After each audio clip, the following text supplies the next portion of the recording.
कंजूस ससुर।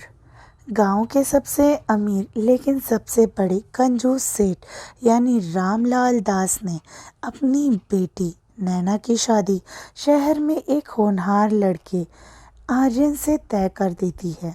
और आर्यन ईमानदार और मेहनती था, लेकिन उसे जल्द ही एहसास हो गया कि उसके ससुर जी पैसा खर्च करने के नाम पर कांपते हैं। शादी के बाद पहली सीख।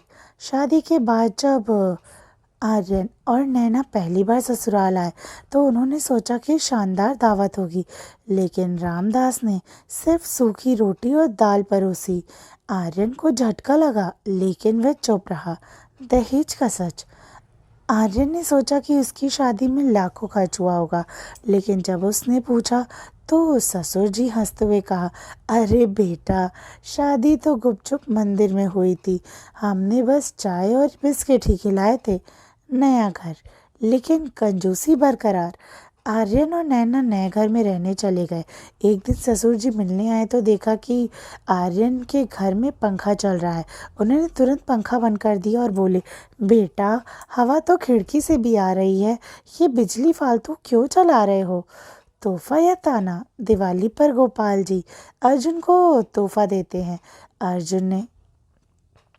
आर्यन ने बड़े उत्साह से खोला तो देखा एक पुराना टूटा हुआ मोबाइल। बेटा, ये फ़ोन 10 साल से मेरे पास था, लेकिन अभी भी बजता है। ससुर जी गर्व से बोले। कंजूसी का अनोखा अंदाज। एक दिन आर्यन ने रामलाल को बाजार में देखा, फिर मिठाई की दुकान पर गए। दुकान वाले से एक टुकड़ा मिठाई चखी, फिर बोले, अभी पेट भर गया, कल आकर खरीदूंगा, और वहां से चल दिए। एक दिन आर्यन ने मजाक में कहा, पापा, आप इतने पैसे बचाकर क्या करोगे? तो रामदास ने मुस्कुराते हुए बोला, बेटा, ये सब तुम्हारे बच्चों के लिए बचा रहा हूँ, लेकिन हमारे तो भी बच्चे नहीं हुए तो क्या हुआ? कंजूसी की आदत अभी से डाल लो। आर्यन ने एक आइडिया लगाया। उसने रामलाल को बुलाया और कहा, पापा, आपने जो भी पैसे बचाए उन्हें और बढ़ाने का एक तरीका है। क्या तरीका?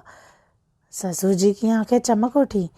आर्यन ने कहा, अगर आपको अपने पैसे दान में देंगे तो भगवान आपको स्वर्ग में और बड़ा खजाना देंगे।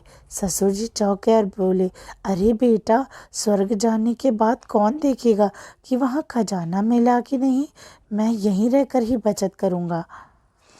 आर्यन ने एक और चालाकी चली। उसने पूरे गांव में फैला दिया कि जो भी सेठ रामलाल के घर से खाना खाने आएगा उसे 500 रुपये मिलेंगे। अब गांव वाले रोज रोज सेठ जी के घर पहुंच जाते। मजबूरी में उन्हें महंगा खाना खिलाना पड़ता। धीरे धीरे उनकी कंजूसी कम होने लगी और आर्यन की चालाकी काम कर गई। आर्यन ने हंसते हुए कहा, कंजूसी अच्छी है, लेकिन जब दूसरों की खुशी उससे कम हो जाए तो थोड़ा हाथ खोलना भी ज़रूरी है। तो फ्रेंड्स, आई होप आपको हमारी ये कहानी पसंद आई हो। मिलते हैं इसी तरह एक शानदार नई कहानी के साथ, सिर्फ ऑन FM पर, मेरे साथ, यानी मैं हूँ जान।